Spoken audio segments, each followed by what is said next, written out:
Hi friends, ನಾನು ನಿಮ್ಮ voice Sana Suman voice ಚಾನಲ್ಗೆ ಸ್ವಾಗತ.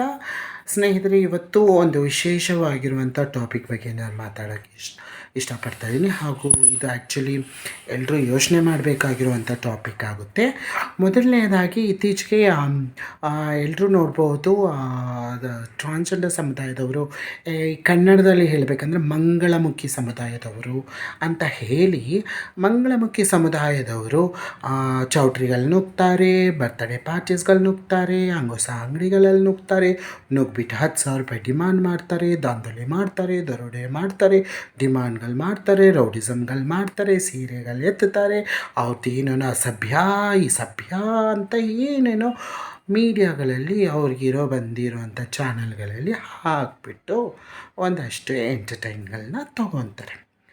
ನಾನು ಇದನ್ನು ಸರಿ ತಪ್ಪು ಅನ್ನೋದಕ್ಕಿಂತ ಇದರದ್ದು ಹಿನ್ನೆಲೆಯನ್ನು ನಾವು ಮಾತಾಡೋಕ್ಕೆ ನಾನು ಇಷ್ಟಪಡ್ತೀನಿ. ಮೊದಲನೇದಾಗಿ, ಯಾರು ಹುಟ್ಟುವಾಗ ಕಳ್ಳರಾಗಿ ಯಾರೂ ಹುಟ್ಟಲ್ಲ.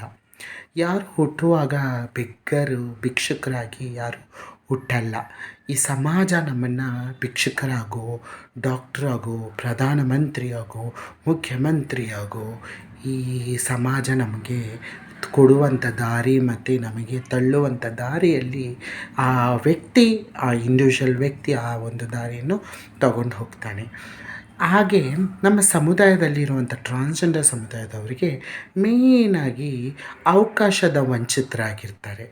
ಒಂದು ಈ ಬೆಂಗಳೂರು ಸಿಟಿ ಬಗ್ಗೆ ಹೇಳಬೇಕಂದ್ರೆ, ಬೆಂಗಳೂರು ಸಿಟಿ ಎಷ್ಟು ಕಾಸ್ಟ್ಲಿ ಇದೆ ಅಂದರೆ ನಿಜವಾಗ್ಲೂ ತುಂಬ ಕಷ್ಟ ಹೇಳೋಕ್ಕೆ. ಯಾಕೆಂದರೆ ಇದು ಒಂದು ಮಿನಿ USA ಅಂತಲೇ ಹೇಳ್ಕೊಬೋದು. ಯಾಕೆಂದರೆ ಇಲ್ಲಿಂದ ಮೆಜೆಸ್ಟಿಕ್ ಹೋಗಬೇಕಂದ್ರೆ 1,000 ರೂಪಾಯಿ ಪಾಕೆಟಲ್ಲಿ ಇರಲೇಬೇಕು. ಅದು ಒಂದು. ಎರಡನೇದು, ನಮ್ಮ ಸಮುದಾಯದವರಿಗೆ ಕೆಲಸದ ಅವಕಾಶ ನಮಗೆ ಬರೀ 5,000 ಕೊಡ್ತೀವಿ, 10,000 ಕೊಡ್ತೀವಿ ಅಂತ ಕೆಲಸಗಳನ್ನ ಕೊಡ್ತಾಯಿದ್ದಾರೆ. Okay, it's well and good.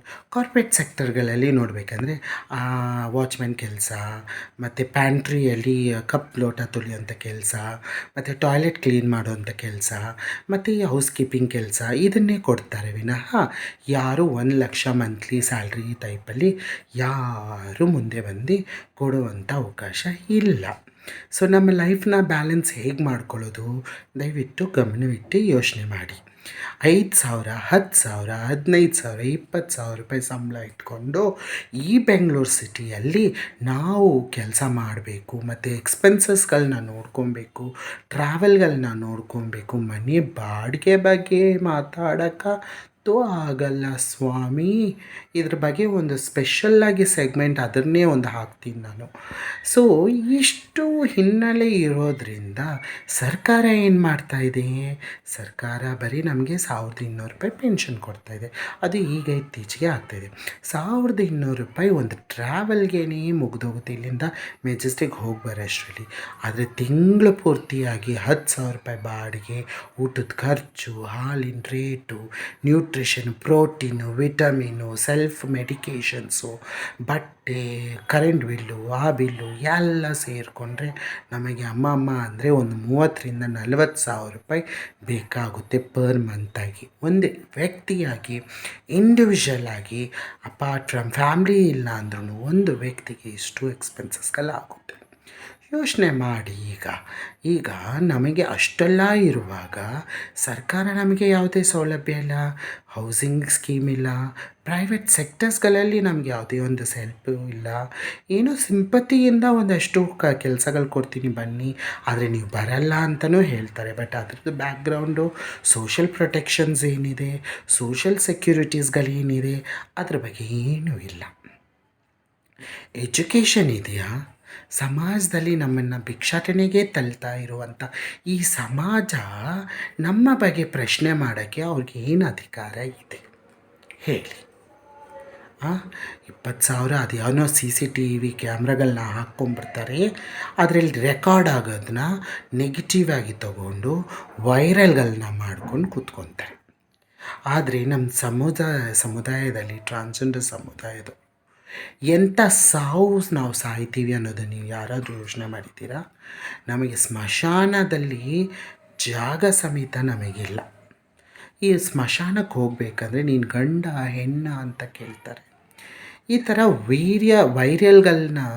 ವೀಡಿಯೋಸ್ಗಳನ್ನ ಹಾಕಿದ್ರೆ ಸಮಾಜದಲ್ಲಿ ಅಟ್ಲೀಸ್ಟ್ ನಾವು ಎಲ್ಲಾದರೂ ಒಂದು ಹೆಣ್ಮಕ್ಳಿಗೆ ಗಲಾಟೆ ಮಾಡ್ತಾಯಿದ್ರೆ ಅಟ್ಲೀಸ್ಟ್ ನಮ್ಮ ವಾಯ್ಸಿಂದ ಅಟ್ಲೀಸ್ಟ್ ಜನ ಸ್ವಲ್ಪ ಭಯ ಪಡೋವಂಥವ್ರು.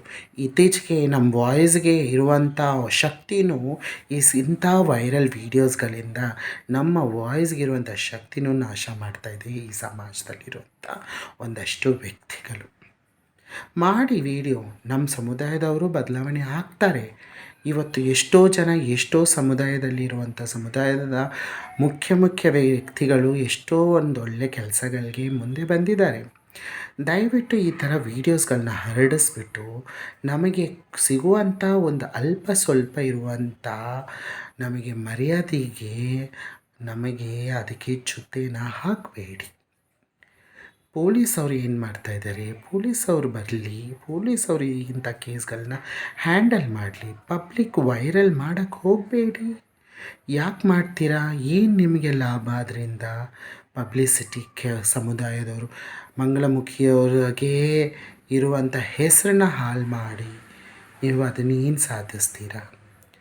ಅದೇ ಮಂಗಳಮುಖಿಯಾಗಿ ಸಮುದಾಯದವರು ನಿಮ್ಮಂಥ ಫ್ಯಾಮಿಲಿ ಇಲ್ಲೇ ಹುಟ್ಟಿ ಬೆಳೆದು ನಾವು ಆಚೆ ಬಂದಿರ್ತೀವಿ, ಮತ್ತೆ ಹುಟ್ಟುತ್ತಾ ಬರ್ತಾ ಇರ್ತೀವಿ. ಇದು ನಿಲ್ಲುವಂಥ ಪ್ರಕ್ರಿಯೆ ಅಲ್ಲ ರೀ. ಇದಕ್ಕೆ ಸುಧಾರಣೆಯ ಪ್ರಕ್ರಿಯೆ ನೋಡಬೇಕು ನಾವು.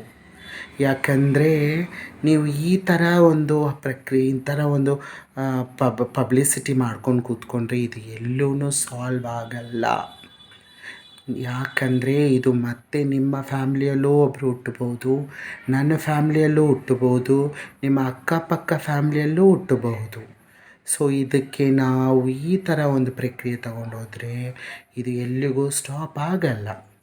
ಇದು ಏನು ಮಾಡ್ಬೋದು, ಹೇಗೆ ಸುಧಾರಣೆ ಮಾಡ್ಬೋದು, ಸಮಾಜದಲ್ಲಿ ನಮಗೆ ಕೊಡುವಂಥ ಗೌರವ ಹೇಗೆ ನಾವು ನಿಟ್ಟಿಸ್ಕೊಂಡು ಹೋಗಬಹುದು, ಇದ್ರ ಬಗ್ಗೆ ಖಂಡಿತವಾಗ್ಲೂ ನಾವು ಯೋಚನೆ ಮಾಡಬೇಕು ಫ್ರೆಂಡ್ಸ್. ಈ ವಿಡಿಯೋ ಹಾಕಿರೋ ಉದ್ದೇಶ ನಮ್ಮನ್ನು ನಾವು ಸಮರ್ಥಿಸ್ಕೊತಾ ಇದ್ದೀವಿ ಅನ್ನೋದಕ್ಕೋಸ್ಕರ ಅಲ್ಲ. ಇದರ ಹಿನ್ನೆಲೆಯನ್ನು ಕೂಡ ನೀವು ಯೋಚನೆ ಮಾಡಬೇಕು. ಯಾರೋ ಒಬ್ಬರು ರೋಡಲ್ಲಿ ಹೋಗ್ತಾಯಿದ್ರೆ ಮರ್ಯಾದೆಯಿಂದ 10 ರೂಪಾಯಿ ಕೊಟ್ಬಿಟ್ಟು ಆಶೀರ್ವಾದ ಮಾಡಿ ಅಂಥ ಪರಿಸ್ಥಿತಿ ನಮಗೆ ಇದೇ ಒಳ್ಳೆಯ ಒಂದು ಸ್ಥಾನಮಾನ ಒಂದು ಅಲ್ಪ ಸ್ವಲ್ಪ ಸಿಗ್ತಾಯಿದೆ. ಆ ಒಂದು ಅಲ್ಪ ಸ್ವಲ್ಪ ಇರುವಂಥ ಗೌರವ ಮರ್ಯಾದೆಗೂ ಈ ಥರ ಪಬ್ಲಿಕ್ಕಲ್ಲಿ ಹಾಕಿ ನಮಗೆ ಇನ್ನೂ ಶೋಷಿತರಾಗಿ ನೀವು ಮಾಡಬೇಡ್ರಿ. ಸರ್ಕಾರ ಇದನ್ನು ಗಮನ ಇಟ್ಕೊಂಡು ನೋಡಬೇಕು. ಇನ್ನು ಏನು ಅವಕಾಶಗಳು ಕೊಡಬೇಕು, ಎಜುಕೇಷನ್ಸ್ಗಳಲ್ಲಿ ರಿಸರ್ವೇಷನ್ ತರಬೇಕು, ಇರುವಂಥ ಪೆನ್ಷನ್ ಸ್ಕೀಮ್ನ ಜಾಸ್ತಿ ಮಾಡಬೇಕು, ಸಮುದಾಯದವರಿಗೆ ವೆಲ್ಫೇರ್ ಸ್ಕೀಮ್ಸ್ಗಳನ್ನ ತರಬೇಕು, ಹೆಚ್ಚಿನ ಕಾರ್ಯಕ್ರಮಗಳು ನಮ್ಮ ಸಮುದಾಯದವರಿಗೆ ತರಬೇಕು, ಎಲ್ಲಿದ್ದಾರೆ ಹೇಗಿದ್ದಾರೆ ಅನ್ನೋದನ್ನ ಐಡೆಂಟಿಫೈ ಮಾಡಬೇಕು. ಹೆಲ್ತ್ ಇಶ್ಯೂಸಲ್ಲಿ ಹಾಸ್ಪಿಟಲ್ಸ್ಗಳಲ್ಲಿ ನಮಗೆ ಸರಿಯಾದ ಸೌಲಭ್ಯ ಸಿಗ್ತಾ ಇದೆಯಾ ಅನ್ನೋದು ನೋಡಬೇಕು. ನಾವು ಪೊಲೀಸ್ ಸ್ಟೇಷನ್ಗಳಿಗೆ ಹೋದರೆ ಅಲ್ಲಿ ಮರ್ಯಾದೆ ಕೊಡ್ತಾರಾ, ಗೌರವ ಕೊಡ್ತಾರಾ ಅನ್ನೋದು ನೋಡಬೇಕು. ಸರ್ಕಾರ ನಮ್ಮ ಧ್ವನಿಗೆ ಗಮನವಾಗಿ ಗೌರವದಿಂದ ಕೇಳ್ತಾ ಇದೆಯಾ ಅನ್ನೋದು ನೋಡಬೇಕು. ಎಲ್ಲೂ ಇಲ್ಲ ಅಂದರೆ ಹೊಟ್ಟೆ ಹಸಿವು ಇರುವಂಥ ವ್ಯಕ್ತಿ ಕಿರ್ಚೋದು ಬಿಟ್ಟರೆ ಆಕೆಗೆ ಆ ಒಂದು ಸಮಾಧಾನ ಕೇಳುವಂಥ ಪರಿಸ್ಥಿತಿಯಲ್ಲಿ ಆ ವ್ಯಕ್ತಿಗೆ ಆ ಟೈಮಲ್ಲಿ ಬರಲ್ಲ. ಇದು ನೀವು ಅರ್ಥ ಮಾಡ್ಕೊಬೇಕು. ನಮ್ಮ ಸಮುದಾಯದವರು ಹಸಿವಿನಲ್ಲಿ ಪ್ರೀತಿನ ಹಸಿವು, ಕೆಲಸದ ಹಸಿವು, ಗೌರವದ ಹಸಿವು, ಘನತೆಯ ಹಸಿವು ಮತ್ತು ಅವಕಾಶದ ಹಸಿವು, ವಿದ್ಯಾಭ್ಯಾಸದ ಹಸಿವು, ಮದುವೆಯ ಹಸಿವು, ಕುಟುಂಬದ ಹಸಿವಿನ ಗೌರವಕ್ಕೋಸ್ಕರ ಈ ಸಮಾಜದಲ್ಲಿ ನಾವು ಹೋರಾಟ ಮಾಡ್ತಾಯಿದ್ದೀವಿ. ಅಂಥ ಪರಿಸ್ಥಿತಿಯಲ್ಲಿ ನೀವು ನಮ್ಮನ್ನು ಸಮಾಧಾನವಾಗಿ ಅಯ್ಯೋ ಅಪ್ಪ ಅಂತ ಕೇಳಿದ್ರೆ ನಮಗೆ ಸಿಗುವಂಥ 1 ರೂಪಾಯಿ 10 ರೂಪಾಯಿ ಇಟ್ಕೊಂಡು